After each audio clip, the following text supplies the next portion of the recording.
Hello, I am back. I took a couple of weeks off. Well, I put up a video last Wednesday, so I guess that's not technically true, but it's been a couple of weeks since I have sat in front of the camera talking to you, so it feels like I have taken a couple of weeks off. So I'm sorry for my absence, but I am excited to be making videos again. Today is Reviews Day Tuesday, and I'm having a bit of a Tomb Raider special today. I am reviewing the game Tomb Raider and its sequel Rise of the Tomb Raider. I played them both on the PlayStation 4 and I played them one after the other, so that's why I'm reviewing them together. So let's start with Tomb Raider, the Definitive Edition from 2013. This is a reboot of the Tomb Raider series and sees Lara Croft going on her first expedition. It's on the ship Endurance and they are looking for the lost kingdom of Yamatai. They get shipwrecked on the island and Lara is separated from the others and finds herself up against the Solari Brotherhood. I like the story in this game. I enjoyed how there were flashbacks to happier times on the ship before it wrecked, and it's quite a simple story, so it's a good jumping on point to Tomb Raider. The characters I thought were distinct and interesting, and you know how much I like my characters. I enjoyed the gameplay a lot. There are a lot of different elements to it which makes it interesting, like exploration and combat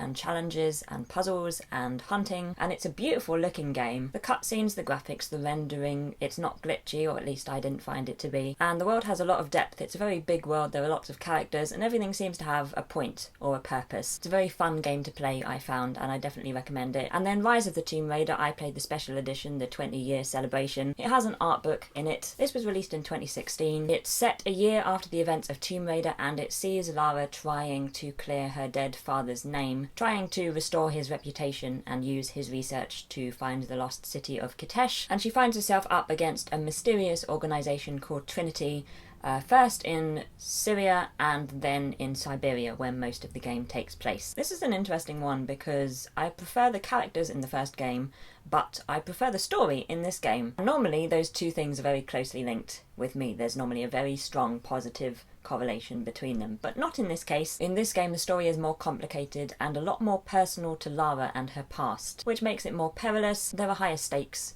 and it's also just more interesting, you know, to learn more about Lara and her past and her family. The gameplay has improved even more in the second game, which I am very happy to say. Lara can swim, which I enjoyed. At first I thought it was a bit gimmicky because she was just swimming and there didn't seem much point to it, but later on in the game it became very useful with stealth attacks and things, and I preferred stealth in general in this game a lot more. There were a lot more possibilities, a lot more things you could do, a lot more places you could hide. In Tomb Raider, the first game, I would quite often just give up on stealth after a while and just attack people, but in this game I found it to be a lot more fun. The 20-year celebration has extra content as well, which I enjoyed. There's the DLC Baba Yaga, the Temple of the Witch, which I liked, and that's within the main game. And there's also Blood Ties, where you can explore Croft Manor and you're trying to find proof of Lara's ownership before her uncle takes it away from her. I enjoyed that because yet again we found out more about Lara and her family and her past. It could be kind of dull, but because there was a puzzle element, it wasn't. There was like a riddle that you had to solve. There's also Lara's Nightmare, which I haven't played yet, but that also takes place at Croft Manor, and Lara has to fight off zombies and things apparently.